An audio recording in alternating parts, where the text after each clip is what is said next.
ये कहानी विलासनगर के जिला अस्पताल की है। शहर से दूर एक सुनसान पहाड़ी के नीचे बना हुआ पुराना अस्पताल। अंग्रेजों के जमाने की इमारत, ऊंची छतें, लंबे सुनसान गलियारे और पीली पड़ चुकी दीवारें। रात के समय जब पूरे अस्पताल में सन्नाटा छा जाता था, कभी कभी तीसरी मंजिल के विंग-सी से हल्की हल्की कदमों की आवाजें सुनाई देती थी। अजीब बात यह थी कि उस विंग में तो कोई जाता ही नहीं था। सब वहां जाने से डरते थे क्योंकि वहां कमरा नंबर 303 था जो पिछले 15 सालों से बंद पड़ा था। लेकिन कुछ साल पहले ऐसा हुआ जिसने पूरे अस्पताल को हिला दिया। एक दिन डॉक्टर राजीव उस बंद कमरे की जांच करने के लिए कमरे के अंदर गए थे, जबकि कमरे के अंदर जाना सख्त मना था। इसलिए जाते समय उन्होंने किसी भी स्टाफ को नहीं बताया। डॉक्टर राजीव जैसे ही कमरे के अंदर कदम रखते हैं, पीछे का दरवाजा अचानक धड़ाम की आवाज के साथ अपने आप बंद हो जाता है। राजीव तुरंत पलटकर दरवाजे की तरफ देखते हैं। अगले ही पल जैसे ही वह धीरे धीरे सामने की तरफ देखते हैं, उनकी रूह कांप उठती है। कमरे के अंदर कुछ ऐसा था जिसे देखकर उनके चेहरे का रंग उड़ जाता है। राजीव की आवाज गले में ही अटक गई।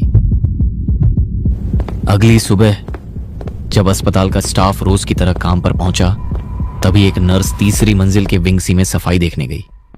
जैसे ही वह कमरा नंबर 303 के पास पहुंची, उसकी नजर दरवाजे के नीचे फर्श पर पड़ी किसी चीज पर गई।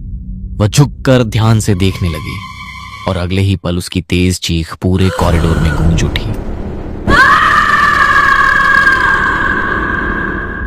उसकी आवाज सुनकर डॉक्टर और वार्ड बॉय दौड़ते हुए वहां पहुंचे।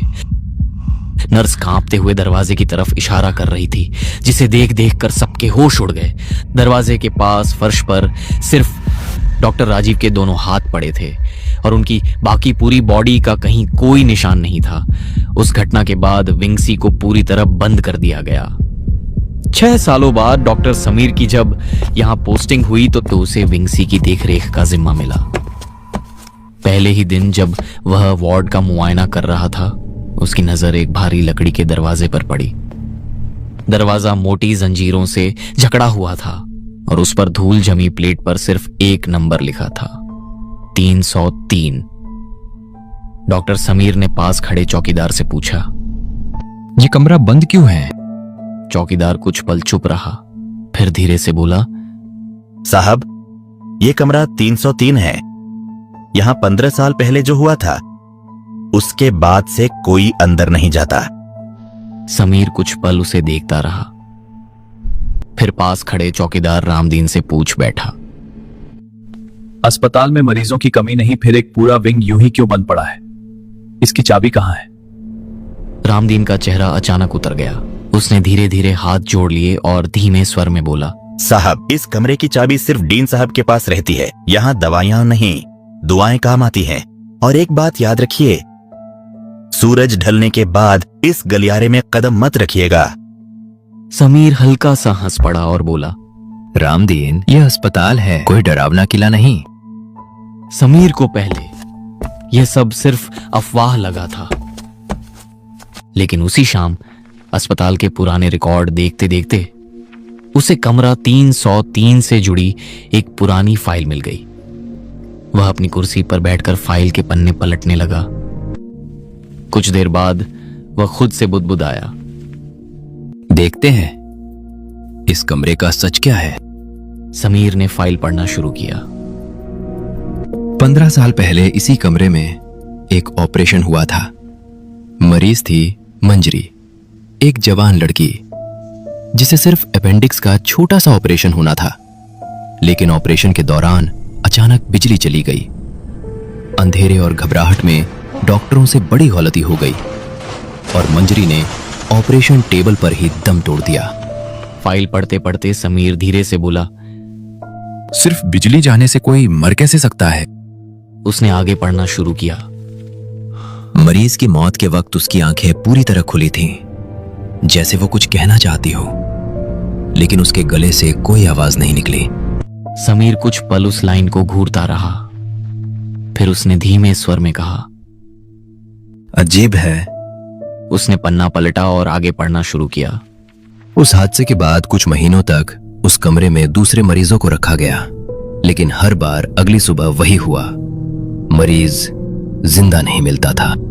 रात को कमरे से किसी लड़की के चलने की आवाज आती है। इसकी जांच करने गए डॉक्टर राजीव की मौत भी यही हुई थी।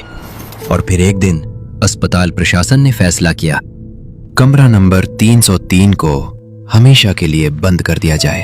लेकिन उस फाइल की बातों को समीर ने अंधविश्वास मानकर नजरअंदाज कर दिया। उसे लगा कि इतने सालों में लोगों ने उस घटना को बढ़ा चढ़ाकर भूत की कहानी बना दिया है। वह फाइल बंद करते हुए खुद से बोला, लगता है अस्पताल में डर की कहानी ज्यादा है, सच कम। अस्पताल में भूत नहीं होते, सिर्फ डर होता है। इसी बीच उसी हफ्ते शहर में एक भयानक बस दुर्घटना हो गई। रातों रात अस्पताल में घायलों की भीड़ लग गई। वार्ड के सारे बेड भर चुके थे। डॉक्टर और नर्सें घबराई हुई थी। तभी समीर ने फैसला लिया। उसने तेज आवाज में स्टाफ से कहा, विंग सी खोलो और कमरा 303 का ताला तोड़ो, हमें बेड की जरूरत है। वार्ड बॉय नितिन हिचकिचा गया। उसने डरते हुए कहा, सर, वो कमरा।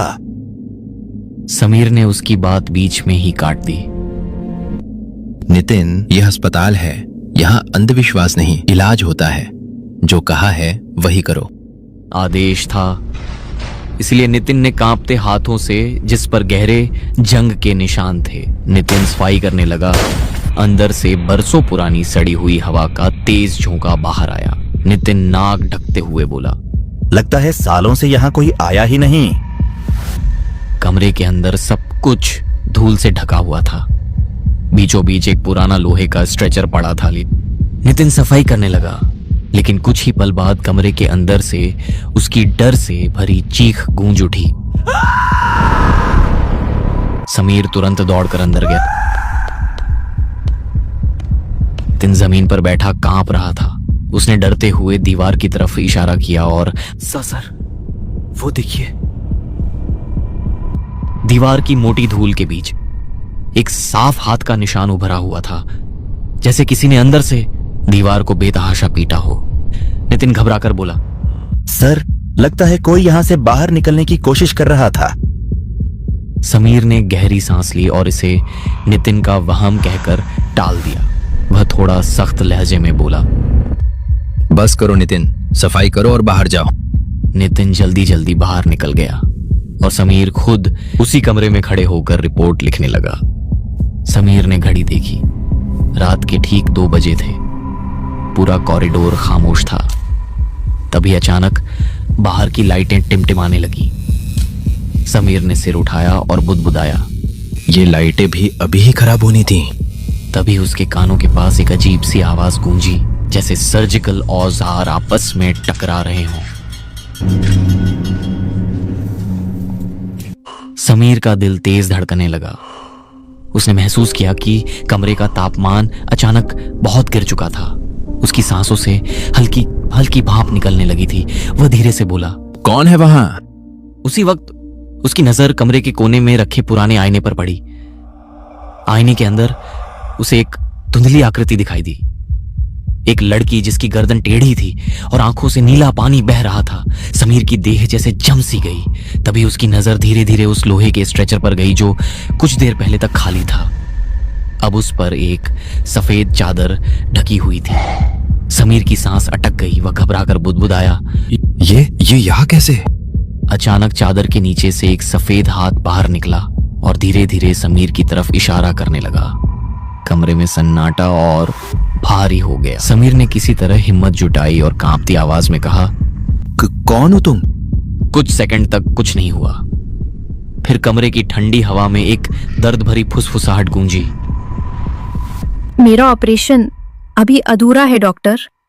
यह फुसफुसाहट सुनते ही समीर के हाथ से पेन सीधे